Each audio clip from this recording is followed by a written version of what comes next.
Soft Hindutva और hard Hindutva का क्या असर रहेगा?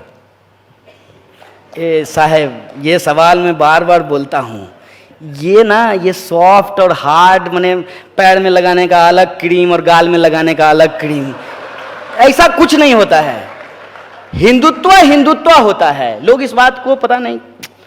ये एक ट्रैप है सर, और ये ट्रैप जो है खुद रूलिंग क्लास के द्वारा हमारे सामने बिछाया गया है कि ये ट्रैप हम ऐसे चलें कि हमको शशि थरूर जो है वो सॉफ्ट हिंदुत्व दिखे और मोदी जी जो है वो हार्ड हिंदुत्व दिखे। ये ट्रैप है। मैं बार बार कहता हूं कि हिंदुत्व का हिंदुइज्म से कोई लेना देना नहीं है। हिंदुत्व का हिंदू धर्म से कोई लेना देना नहीं है। वो सिर्फ और सिर्फ हिंदू धर्म के सिंबल का इस्तेमाल करता है अपने पॉलिटिकल पावर को कैप्चर करने के लिए, और सोसाइटी के भीतर जो इनइक्वालिटी है, जो इकोनॉमिक इनइक्वालिटी है और दूसरे तरीके के जो इनइक्वालिटी है, उसको टिकाए रखने के लिए वो हिंदुइज्म के सिंबल का इस्तेमाल करता है। फॉर एग्जाम्पल मैं आपको बताता हूं, योगी जी जो हैं वो भगवा पहनते हैं। भगवा रंग जो है वो बीड़ों का रंग होता है। 10 आदमी मिल करके गाय के नाम पे किसी के इंसान को पकड़ करके रात के अंधेरे में मार दे, ये बीड़ का नहीं, ये कायर का काम है। ये बात हमको समझना चाहिए। इस देश में भगवा रंग जो है वो महात्मा बुद्ध के छीवड़ का रंग रहा है, और महात्मा बुद्ध जो है वो सत्य और अहिंसा की बात करते थे गांधी से भी पहले। इस देश में भगवा रंग जो है वो संभाजी महाराज और साहू जी महाराज का रंग रहा है, वो वीर शिवाजी का रंग रहा है, और ये लोग जो है उस भगवा रंग का इस्तेमाल करके उस सुर्ख रंग की बात जो है वो इस्लाम में भी की गई है। सुर्ख रंग को बहुत ही बेहतरीन रंग माना गया है। इन रंगों और प्रतीकों का इस्तेमाल करते हैं वो अपनी नाकामी छुपाने के लिए। और योगी जी की चर्चा हुई तो एक बात हमको बता दीजिए। ये कहते हैं कि हम राम भक्त हैं। इनकी सच्चाई मैं आपको बताता हूं। ये जिस मठ के महंत हैं उस मठ को नाथ संप्रदाय का मठ कहा जाता है। नाथ संप्रदाय का मठ इस देश का एक ऐसा मठ है जहां नॉन ब्राह्मण महंत होते थे, और उसमें जितने भी नॉन अपर कास्ट लोग हैं वो उसके फॉलोवर होते थे।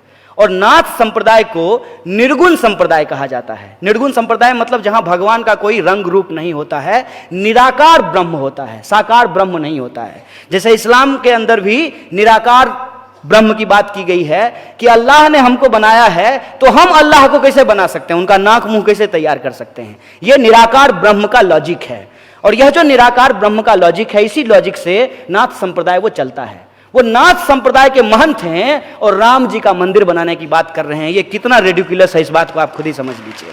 और राम जी को जब ये बात कर रहे हैं तो राम के संबंध में भी एक इंटरेस्टिंग बात बताऊं। राम जी अपनी सौतेली माता के लिए, अपने सौतेले भाई के लिए राजपाट छोड़ करके अयोध्या से जंगल चले गए, और योगी जी जंगल से, उत्तराखंड से लखनऊ आ गए मुख्यमंत्री बनने के लिए। ये लॉजिक आपको समझना पड़ेगा कि ये सिंबल का इस्तेमाल सिर्फ और सिर्फ जो है लोगों को मारने के लिए, नफरत की खेती करने के लिए, हिंसा फैलाने के लिए करते हैं। गाय के नाम पे जो है ये लोगों को मारते हैं। गाय तो सबके लिए माता है ना, जो भी उसका दूध पी रहा है सबके लिए वो माता है। तो एक बात मुझे बताइए कि आपको माता जी ने टेंडर दिया कि अरे बच्चा हमारी रक्षा करना? टेंडर तो आपको नहीं दिए। क्या भगवान के यहां से आपको एसएमएस आया था कि हिंदू धर्म खतरे में है, हमको बचा लेना? एक बात हमको बताइए कि भगवान हमारी रक्षा करेंगे ना अगर हम भगवान को मानते हैं तो। हिंदू धर्म में अगर हमको भरोसा है तो हमको बताइए, हमारे सारे देवी देवता के हाथ में हथियार है, सबके हाथ में हथियार है, तो रक्षा स्वयं कर लेंगे। किसी के हाथ में गदा है, किसी के हाथ में त्रिशूल है, किसी के हाथ में फरसा है, अपनी रक्षा वो स्वयं कर लेंगे। आपको उसकी रक्षा क्यों करना है? क्योंकि राम के नाम पे चंदा लेकर के 1100 करोड़ का हमको दिल्ली में ऑफिस बनाना है, इसीलिए हम राम का नाम लेते हैं। राम का नाम लेकर के हमको नाथुराम का मंदिर बनाना है, इसलिए हम राम का नाम लेते हैं। ये जो साजिश है, इस साजिश को आप समझिए। सॉफ्ट हिंदुत्व और हार्ड हिंदुत्व कुछ नहीं होता है, ये एक माया जाल है।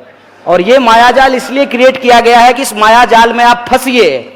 सांप जो है ना जहरीला होता है, छोटा सांप हो या बड़ा सांप हो, बच्चा सांप हो या बड़ा सांप हो, काट लेगा तो मर जाइएगा।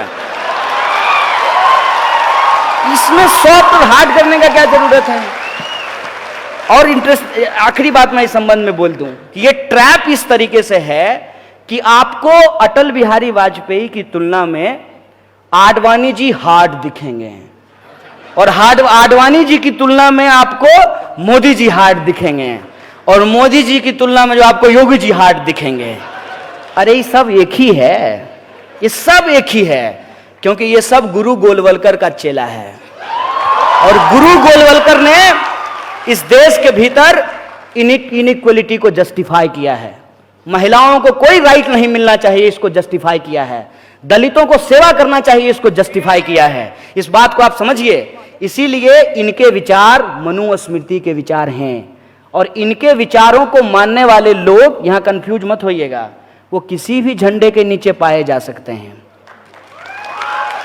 और जब मैं किसी भी झंडे की बात कर रहा हूं, मतलब किसी भी झंडे के, किसी भी रंग के झंडे के नीचे आपको पाए जा सकते हैं।